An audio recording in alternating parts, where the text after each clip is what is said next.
Banks are done. Right now, the banking system, this is a stunning thing. This is how they've been manipulating and rigging the financial system. Banks right now have 0% reserve requirement.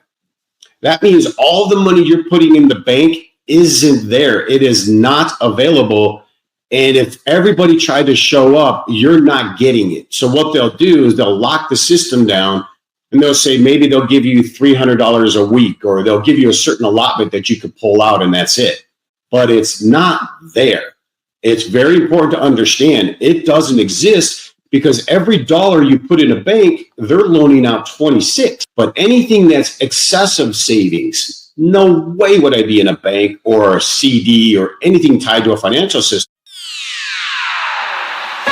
Make another quick update video. So I was talking to someone that works for a media organization, and they're like, why is no one covering what's happening with the banks right now and the repo market? And I was like, well, if you cover that, it's going to immediately cause a run on the banks, and it is going to cause a decline in the stock market. But here is the seriousness of what is happening right now that I explained to this individual. So as you have noticed, in 2 weeks, the banks have borrowed $50 billion in emergency liquidity that was not accessed anywhere near those levels last year.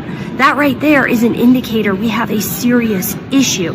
And then on top of that, if you look at the borrowing that was done by this, but today on the repo market, $8 billion of it was mortgage-backed securities versus treasuries. So I give you the pawn shop analogy. When you need to go get quick cash, a diamond ring is a treasury. That's like a $100 bill, right? You give that as collateral and you get back cash. Mortgage-backed securities are garbage. It's a stack of IOUs on the backs of people's mortgages that aren't even being paid right now. So what you guys need to understand, billions and billions and billions of dollars of direct deposits, government funding to contractors, none of that is happening. So none of this liquidity is going into the banks. Worse yet, because a lot of individuals work for the government or work for the military, they cannot pay loans back. So they can't pay car loans, they can't pay credit cards, they can't pay mortgages. That's how banks get cash back. So if banks are not getting direct deposits from the government and no funding from any government source at this point in time, and they're not receiving paybacks on loans, and all that's happening is people are taking cash out. They're taking cash out of their various banks to cover rent, to cover mortgage, to cover car loans. That's why this November 1st date is so fucking dangerous, because car loans are due on the 1st, mortgages are due on the 1st, credit cards are due on the 1st. And so all the direct deposits that are not showing up from the federal government workers to contractors to any other agency that's not getting paid. I don't know about the military yet. I still don't know if they were able to come up with the $9 billion, but let's say that doesn't happen either. Now the banks are out billions and billions and billions of dollars, and they're not getting any loan repayments coming in. So what do I think's going to happen next week? And it clearly looks like the shutdown will go into next week. I think there might be very well a run on some of the smaller banks.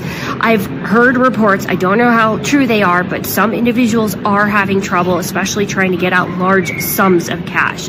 So a few individuals I've seen comments on just through the TikTok who said, you know, they tried to take out a large deposit, bank wouldn't grant that, wouldn't allow that to leave the bank. They didn't have it, basically. So that's essentially what's happening when there's no cash, when there's no liquidity. The banks can't meet these withdrawals, and then we come to a standstill and we have a run on the banks. And so what I think is going to happen next week, after November 1st, is SNAP benefits will end, and we will not have any of that money going into the banks, and we are going to potentially see a run on the grocery stores and a run on the banks, because people are not going to have SNAP benefits, people are not going to have paychecks to buy food, and then on top of that, banks aren't going to have money to meet withdrawals. So we'll see what happens next week, but there's no intention of reopening the government before November 1st. And we're just right now heading in straight into The Big Short Part 2.